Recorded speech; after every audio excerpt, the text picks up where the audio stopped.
Menurut para peneliti, manusia telah 90% menjelajahi daratan, sedangkan lautan hanya sekitar 57,8% saja. Itu berarti masih ada tempat-tempat yang masih belum terjamah oleh manusia. Ini yang menjadi menarik untuk dibahas. Apakah tempat-tempat yang belum terjamah tersebut merupakan salah satu dari tempat yang misterius yang ada di dalam Al-Quran dan hadis?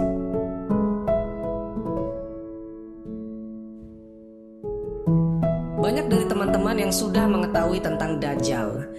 Di hadis dan Al-Quran disebutkan bahwasanya Dajjal merupakan salah satu dari 10 tanda datangnya kiamat kubro. Jika Dajjal telah muncul, maka dunia saat itu telah diambang kehancuran besar. Dia dipenjarakan Allah Subhanahu wa Ta'ala di suatu pulau misterius dan dijaga oleh seekor hewan yang bisa berbicara yang bernama Al-Jassasah. Ada hadis Nabi Shallallahu Alaihi Wasallam yang mengungkapkan tentang pulau ini. Namun Nabi Shallallahu Alaihi Wasallam tidak merincikan secara jelas lokasi persisnya berada di mana. Hanya saja Rasulullah menunjukkan arahnya. Dajjal akan keluar dari perkampungan Yahudi Asbahan. Bersamanya ada 70.000 orang Yahudi. Hadis yang diriwayatkan Anas radhiyallahu anhu. Dajjal akan keluar dari bumi di arah timur yang dinamakan dengan Khurasan.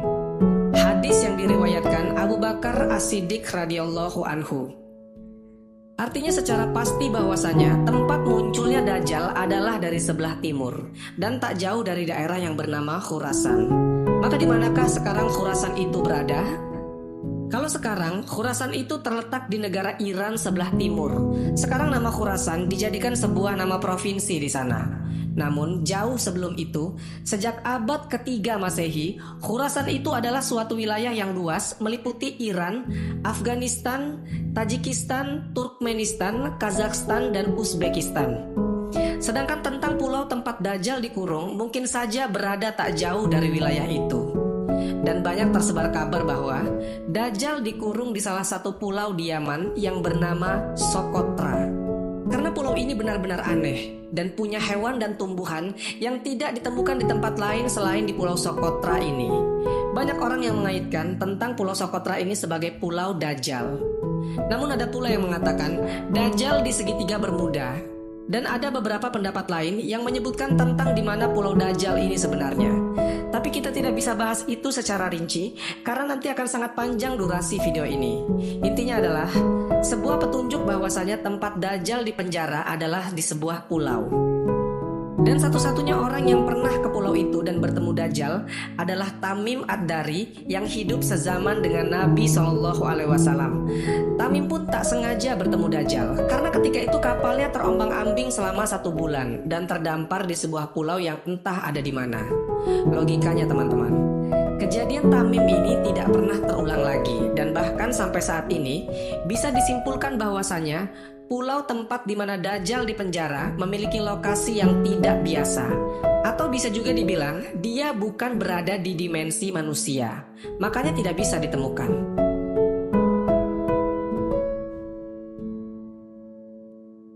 Teman-temanku seiman, Ainul Hayat merupakan sebuah telaga atau sebuah tempat yang memiliki mata air yang kalau airnya diminum, maka orang itu tidak akan mati sampai hari kiamat, kecuali dia memohon kepada Allah Subhanahu wa Ta'ala untuk dimatikan. Kisah tentang tempat Ainul Hayat ini berhubungan erat dengan 2 tokoh besar, yaitu Raja Zulkarnain dan penasihatnya yaitu Nabiullah Khidir alaihissalam. Ada sebuah riwayat dari As-Salabi dari Imam Ali. Suatu hari, Raja Zulkarnain bertanya kepada malaikat tentang bagaimana ibadahnya malaikat kepada Allah Sang Pencipta. Kemudian malaikat pun memberitahu kepada Zulkarnain bahwasanya ada malaikat yang sejak dia diciptakan, dia selalu sujud dan tak pernah mengangkat kepalanya untuk selamanya. Karena dia tidak mau menyia-nyiakan waktu untuk selalu beribadah kepada Tuhannya. Maka Zulkarnain yang mendengar penuturan dari malaikat itu, dia menjadi tertarik. Sebab Zulkarnain ingin hidup abadi supaya dia bisa lebih lama beribadah kepada Allah Subhanahu wa Ta'ala. Lalu dicarilah telaga itu oleh Zulkarnain dan Khidir alaihissalam beserta dengan pasukan kerajaannya. Kemudian mereka menemukannya di tempat terbitnya matahari. Tempat itu digambarkan sebuah tempat yang gelap, namun bukan seperti gelap malam hari, tapi gelap karena ada semacam asap atau kabut tebal. Dan singkat cerita, Yang meminum air dari telaga itu hanyalah Nabi Khidir alaihissalam. Zulkarnain tidak meminumnya. Makanya ada khilaf dari para ulama. Ada yang mengatakan bahwasanya Nabi Khidir masih hidup sampai hari ini. Tapi ada juga yang mengatakan Nabi Khidir sudah wafat. Kemudian pada abad ke-14 ada seorang penjelajah yang bernama Juan Ponce de Leon yang diutus oleh seorang raja yang bernama Raja Ferdinand. Ponce de Leon ditugaskan dalam memimpin ekspedisi pencarian mata air keabadian atau dalam Islamnya disebut dengan Ainul Hayat. Tapi sampai akhir hayatnya, Ponce de Leon tidak menemukannya. Dia tewas karena dipanah oleh suku pedalaman dari India. Artinya teman-teman, tempat ini masih misterius sampai hari ini. Bayangkan saja, jika tempat ini sudah benar-benar ditemukan, pastilah orang-orang di seluruh dunia akan meminumnya dan tak akan lagi takut akan kematian.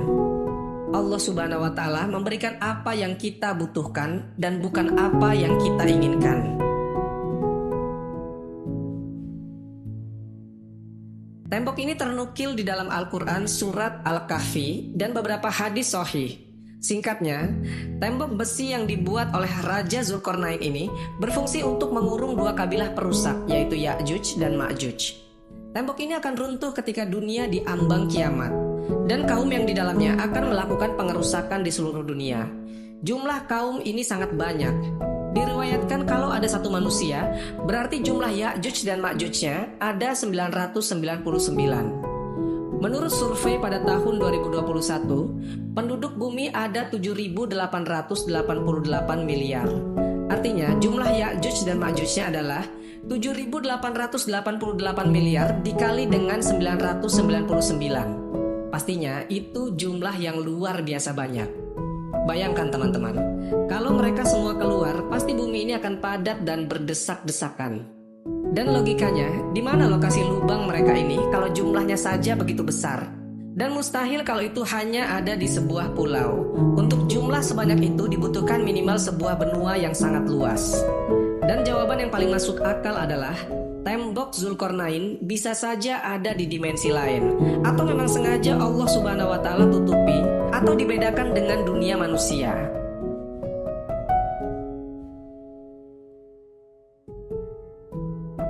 Teman-temanku seiman, tadi kita bicara tentang pulau, telaga, dan tembok misterius. Kali ini tempat yang misterius adalah sebuah gunung.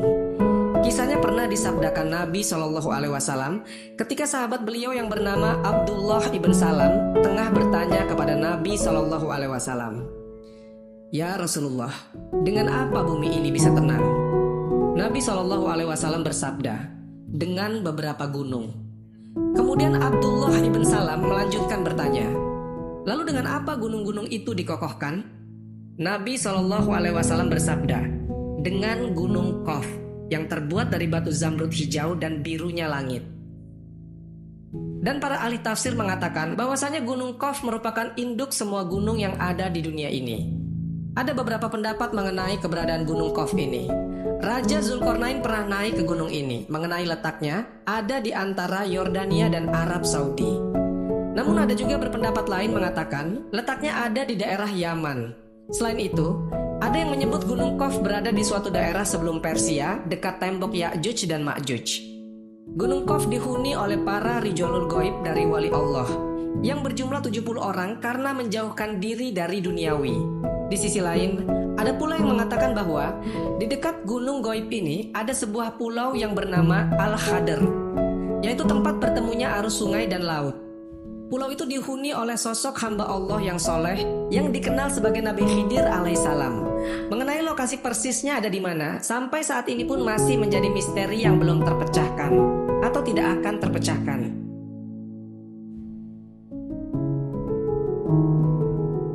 Kalau dinilai dari sisi kekayaan, mungkin sultan-sultan dari Indonesia tidak ada apa-apanya jika dibandingkan dengan Raja Sulaiman. Nabi atau Raja Sulaiman adalah sosok orang terkaya sebenarnya. Dia berkata, "Ya Tuhanku, ampunilah aku dan anugerahkanlah kepadaku kerajaan yang tidak dimiliki oleh siapapun setelahku. Sungguh, Engkaulah yang Maha Pemberi." Al-Quran, Surat Shad ayat ke-35. Dikatakan kepadanya, "Masuklah ke dalam istana." Maka tatkala dia melihat lantai istana itu, dikiranya kolam air yang besar, dan disingkapkannya kedua betisnya. Berkatalah Sulaiman, sesungguhnya ia adalah istana licin terbuat dari kaca. Berkatalah Balqis, ya Tuhanku, sesungguhnya aku telah berbuat zolim terhadap diriku, dan aku berserah diri bersama Sulaiman kepada Allah, Tuhan semesta alam. Al-Quran, Surat An-Naml ayat ke-44. Saking luar biasanya bentuk dari istana ini sampai-sampai ternukil di dalam Al-Quran. Menurut beberapa para ahli sejarah, istana megah Sulaiman dibangun oleh manusia dan bangsa jin. Makanya, istana dari Nabi Sulaiman ini istimewa. Tidak bisa jika dibandingkan dengan bangunan-bangunan modern seperti sekarang ini. Istana Nabi Sulaiman disebut dengan Solomon Temple atau Kuil Sulaiman. Hal ini sesuai dengan literatur bangsa Yahudi. Istana Nabi Sulaiman alaihissalam sekarang sudah tidak ada lagi alias sudah runtuh. Yang tersisa hanyalah tembok sebelah barat dari bagian kuil. Bagi orang Yahudi, bangunan ini dinamai Kuil Wailing Wall atau tembok ratapan. Nah, selama pemerintahan Hizkia, perluasan tembok ini dilakukan sampai ke arah barat, yang sekarang kita kenal dengan nama Kota Lama Yerusalem. Pada tahun 2005, seorang arkeolog bernama Eilat Mazar menemukan sisa-sisa peninggalan kerajaan Nabi Sulaiman.